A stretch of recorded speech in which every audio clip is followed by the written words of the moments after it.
Heavyweight title rematch between Andy Ruiz and Anthony Joshua. This time it was from Saudi Arabia. Remember their first match, June 1st, Madison Square Garden, and Ruiz scored a shocking upset.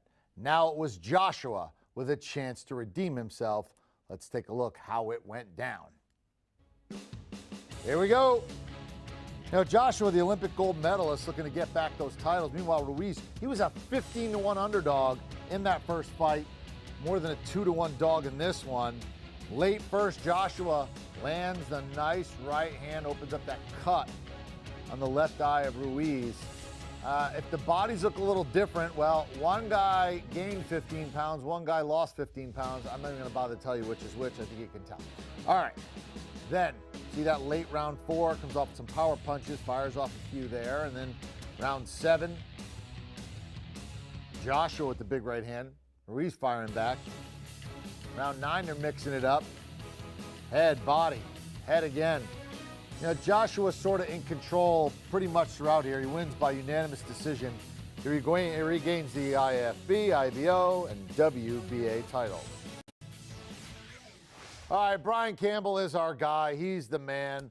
Our pugilist expert, knows boxing. Love having him on the program. All right, first up, how about your first overall reaction, BC? That, you know, skills pay the bills, like Anthony Joshua said. And while that first fight was a wild sort of car wreck with action, Anthony Joshua did what he had to do in the rematch to really lessen the entertainment value, but rely on his strengths to cruise to, in the end, what was an easy victory. He's got a 4-inch height and an 8-inch reach advantage, and he used that, constantly circling away and working behind his big jab to keep this a boxing match and never really allowing it to become a fight, which really favored the quick-handed Ruiz the first time around when they met in April. This time it was Joshua really overcoming a ton of pressure, with some critics even wondering if his career was on the line due to how mentally destructive that first loss was. He put everything back together, and the one biggest thing he did, Eric, was never really take any chances, never really gamble. He landed big power shots singularly, but he was constantly moving, and he forced Ruiz to chase, and Ruiz was never able to land more than one punch at a time. And the added weight gain, which Ruiz did blame afterwards for his poor performance, certainly proved to be the difference in this the second time around. Yeah, when you and I talked about this leading up, we talked about the fact that Joshua had lost a bunch of weight, and would that hurt him?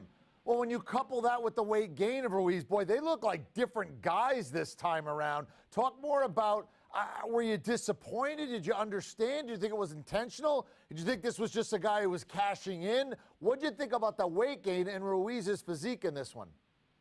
Yeah, Ruiz had played the role of sort of, you know, modern-day Buster Douglas, lovable underdog to perfection, like he was out of central casting, the first heavyweight champion of Mexican descent. But the problem is he seems to really have lived it up as heavyweight champion over the past 8 months, and it looked unprofessional, you know, if not just disappointing in the size when he came up to the scales on Friday, kept a shirt on, kept a sombrero on, weighing in 15 pounds heavier than he had the first fight, which, by the way, was the exact weight difference when Buster Douglas upset Mike Tyson, then lost his title in his first title defense against Evander Holyfield. And for Ruiz, like I mentioned, the weight gain was obvious, but more importantly, never able to land more than one punch at a time, never able to consistently close distance and really turn this into a fun fight. In the end, what you had was a fight that wasn't all that exciting or entertaining, but that perfectly played into Joshua's hands. So he used his size and reach just as much as his IQ and mind. So to see Joshua, the 6'6" hulking slugger, come in just a little bit more thin so he can move better and rely on his speed in boxing, it was a smart adjustment.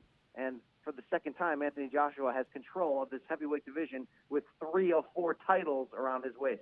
All right, well, considering how the first one went, and then we talked about how the second one went and the weight and stuff like that, do you think there is and wait for my pun here, an appetite for a third fight? Both fighters somewhat surprisingly talked up that appetite afterwards, saying they both wanted it. It would be a harder sell to the general public considering how one-sided and really non-entertaining this rematch ultimately was. But boxing politics are what they are. There's different sides of the streets depending on what network you fight for. And while this is a hot heavyweight division at the moment, we all cannot wait until February when Tyson Fury, the lineal champion, has that rematch with WBC champion Deontay Wilder. If this trilogy goes down, there's a hook and story to it, but it's hard to guess that it would be competitive, even with Ruiz shedding more weight this time around. Joshua's proved that he's the better fighter.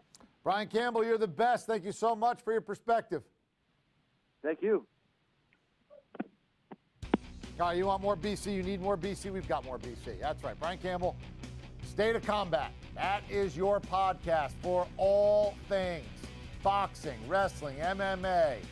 If they're throwing hands, he's got you covered. It's part of our great group of CBS Sports Podcasts.